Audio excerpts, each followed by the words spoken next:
Avez-vous déjà rêvé de vivre dans un lieu sans loi, sans frontières, sans impôts, sans gouvernement, un endroit où vous pourriez être libre de faire tout ce que vous voulez sans craindre les conséquences? Si oui, j'ai probablement découvert l'endroit parfait pour vous. Sauf que ce lieu existe bel et bien, même si les gouvernements du monde entier font tout leur possible pour le cacher. Au cours de cette vidéo, je vais partager avec vous les détails les plus récents sur cet endroit, notamment sur la population qui y vit, sur son économie et sur l'ampleur du territoire. Vous découvrirez également pourquoi les puissances mondiales sont si déterminées à cacher son existence. Et enfin, je vous dirai ce que tout cela signifie pour notre monde, ainsi que les opportunités et dangers qui se présentent. Bienvenue à l'agence de renseignement secret. N'hésitez pas à vous abonner pour découvrir chaque semaine les secrets les mieux gardés du monde, les informations cachées et l'actualité géopolitique internationale expliquée de façon claire.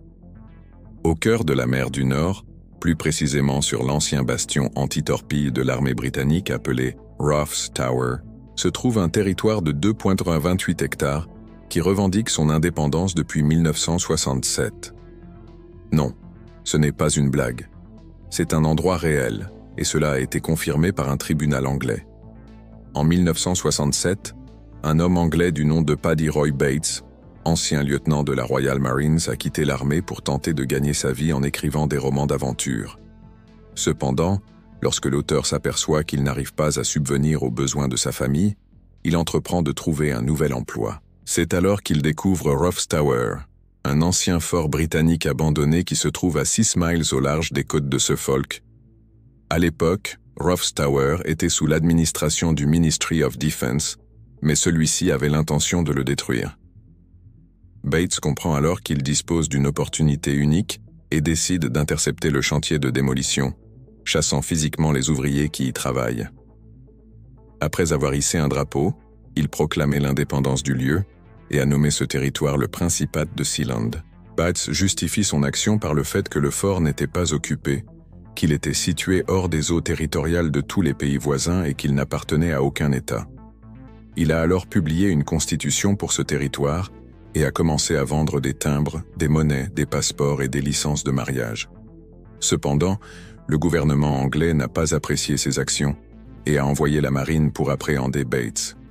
Face à l'impuissance de ses navires devant le fort, la marine a finalement abandonné et a laissé Bates et sa nouvelle nation indépendante. En 1978, le principauté de Sealand a connu un incident diplomatique marquant. L'homme d'affaires allemand Alexander von Domaszewski a mené une expédition armée sur le territoire, prétendant que son ancienne femme avait violé son droit de garde en emmenant leur fils à Sealand. Bates a répondu par l'arrestation de Domaszewski et de son épouse, ainsi que des membres de son équipage. Les autorités de Sealand ont même lancé un appel aux armes pour défendre le territoire. Le conflit a finalement été résolu par la police néerlandaise, mettant fin à l'incident. Depuis lors, le principauté de Sealand continue d'exister avec son propre drapeau, sa propre monnaie, sa propre poste, ses propres timbres, ses propres passeports et sa propre constitution. L'actuel prince de Sealand est Michael, le fils de Paddy Roy Bates, qui dirige le territoire avec son épouse et leur petite communauté de habitants. Le principauté de Sealand est un véritable pays. Il dispose d'un territoire, même s'il est minuscule. Il a une population de 30 habitants et il possède une administration et un système juridique. Son existence a été confirmée par les tribunaux anglais qui jugeaient un litige foncier entre Bates et le ministère de la Défense. Sealand est situé dans une zone maritime stratégique entre l'Angleterre, la France et les Pays-Bas. Son économie repose principalement sur la vente de timbres, de pièces de monnaie et de passeports. Depuis l'avènement d'Internet, le principauté de Sealand a également vendu des noms de domaine. La nation est accessible uniquement par bateau ou hélicoptère et dispose d'une réserve d'eau douce ainsi que d'installations solaires et éoliennes pour l'énergie. D'ailleurs, en cas d'urgence, les habitants de Sealand peuvent bénéficier de secours anglais. Toutefois, en cas de catastrophe naturelle, la nation n'a pas d'accord officiel avec les pays voisins pour l'évacuation de ses habitants. Bien que le principauté de Sealand soit un exemple d'indépendance de facto, il est important de noter que cette situation est unique. En effet, La nation n'est pas reconnue par aucun pays et n'a pas de relations diplomatiques avec les autres États. Cependant, elle reçoit le soutien de nombreux internautes du monde entier qui admirent le courage de son fondateur et son indépendance vis-à-vis des gouvernements. De plus, il est intéressant de noter que le Principauté de Sealand est un exemple de nation micronation, c'est-à-dire une entité politique autoproclamée qui n'est pas reconnue internationalement. Il existe de nombreuses autres micronations à travers le monde qui fonctionnent selon les mêmes principes que Sealand, bien que certaines soient plus grandes et plus peuplées. Le Principauté de Sealand est un exemple fascinant de nation indépendante de facto qui a réussi à survivre pendant plus de 5 décennies sans être reconnue par les autres États. Bien que sa situation soit unique, il est possible que d'autres territoires du monde puissent suivre son exemple et déclarer leur indépendance. L'existence du Principauté de Sealand soulève plusieurs questions quant à la souveraineté, à la liberté individuelle et à la capacité d'un groupe de personnes à vivre selon leurs propres lois et valeurs, indépendamment des gouvernements nationaux. Le Principauté de Sealand a existé pendant plus de 50 ans et a résisté aux tentatives des gouvernements anglais de le récupérer. Cet exemple témoigne de la difficulté pour un gouvernement d'imposer sa souveraineté sur un territoire qui refuse de se soumettre à sa juridiction. Cependant, il est important de noter que le Principauté de Sealand est une nation très petite et isolée, ce qui rend sa survie possible grâce à son isolement. D'autres tentatives d'indépendance de facto ont échoué en raison de la difficulté de résister à la puissance militaire des gouvernements nationaux. Les nations voisines n'ont pas reconnu Sealand, mais elles ont respecté son existence. Cela montre que les États peuvent choisir de ne pas intervenir dans les conflits internes d'un autre État afin de maintenir la stabilité régionale. La résistance du Principauté de Sealand aux tentatives d'annexion montre que les micronations peuvent exister et fonctionner de manière autonome, même en l'absence de reconnaissance internationale. Le Principauté de Sealand est un exemple de nation indépendante qui a réussi à survivre pendant plus de 50 ans. Son existence soulève des questions importantes quant à la souveraineté, la liberté individuelle et la possibilité pour un groupe de personnes de vivre selon ses propres lois et valeurs, indépendamment des gouvernements nationaux. Quant à savoir pourquoi les puissances mondiales font tout leur possible pour cacher l'existence du Principauté de Sealand, il est probable que cela est dû au fait que la nation représente un défi aux frontières et à la souveraineté des États. L'existence de Sealand met en lumière les limites de la puissance étatique et rappelle que la liberté individuelle et l'autonomie collective sont des valeurs universelles. Alors que le monde devient de plus en plus interconnecté, il est important de reconnaître les défis et les opportunités que représentent les nations indépendantes. Le Principauté de Sealand est un exemple inspirant de nation indépendante qui a réussi à survivre pendant plus de 50 ans. Son existence nous rappelle que la liberté individuelle et l'autonomie collective sont des valeurs universelles, et que les frontières et la souveraineté des États ne sont pas intangibles. Si vous souhaitez en savoir plus sur les nations indépendantes et les défis et opportunités que représentent, je vous encourage à poursuivre vos recherches. En conclusion, le Principauté de Sealand est un exemple fascinant de nation indépendante qui a réussi à survivre pendant plus de 50 ans.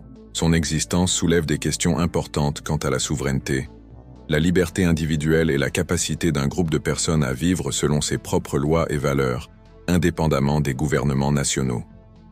Alors que le monde devient de plus en plus interconnecté, il est important de reconnaître les défis et les opportunités que représentent les nations indépendantes. Le Principauté de Sealand est un exemple inspirant de nation indépendante, qui a réussi à survivre pendant plus de 50 ans. Son existence nous rappelle que la liberté individuelle et l'autonomie collective sont des valeurs universelles et que les frontières et la souveraineté des États ne sont pas intangibles. Si vous souhaitez en savoir plus sur les nations indépendantes et les défis et opportunités que représentent, je vous encourage à poursuivre vos recherches.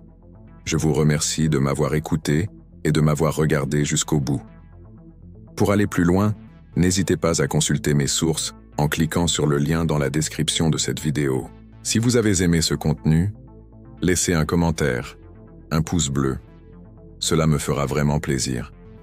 N'hésitez pas à vous abonner pour recevoir chaque semaine des contenus qui dévoilent ce que beaucoup préfèrent vous cacher. C'est l'instant de conclure.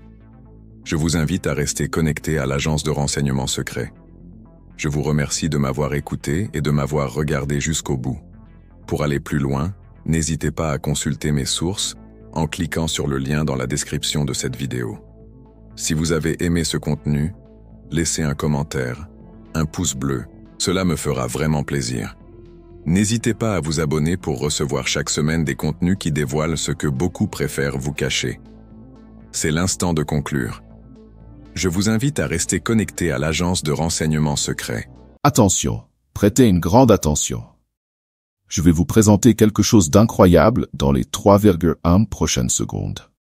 Souhaitez-vous accéder à une méthodologie de certification Google qui peut vous permettre de gagner 3, 5, 10 000 euros ou même bien plus? C'est une méthodologie que très peu de personnes connaissent, un véritable océan bleu. De nombreuses personnes parviennent à générer d'excellents revenus grâce à cette méthode. Mais rappelons-le, ce n'est pas de l'argent facile. L'argent facile n'existe pas. C'est une opportunité proposée directement par Google et que très peu de personnes connaissent. Et le meilleur, c'est que tout le monde peut appliquer cette méthodologie. Nous vous présentons l'intégralité de la méthode dans un e-book. C'est quelque chose qui répond à une forte demande sur le marché actuel. Une opportunité exceptionnelle. Et vous n'avez pas besoin de vendre des cours ou quoi que ce soit d'autre. Tout peut être fait depuis chez vous. Le prix original de l'e-book est de 147 €, mais vous ne paierez que la moitié de ce montant, soit 73 €. En réalité, vous ne paierez même pas cela. Le prix que vous paierez est de seulement 9,87 €. C'est pratiquement gratuit compte tenu de la valeur offerte. Et en plus, vous recevrez un super bonus 100% gratuit. Et votre risque est nul, car après l'achat, vous bénéficiez d'une garantie de 7 jours pour demander un remboursement. Vous aurez accès à tout le contenu et aux bonus, et vous aurez toujours cette garantie pour récupérer votre argent si nécessaire. Foncez et procurez-vous l'e-book au tarif promotionnel, car ce prix peut augmenter à tout moment. Cliquez sur le lien dans le premier commentaire épinglé.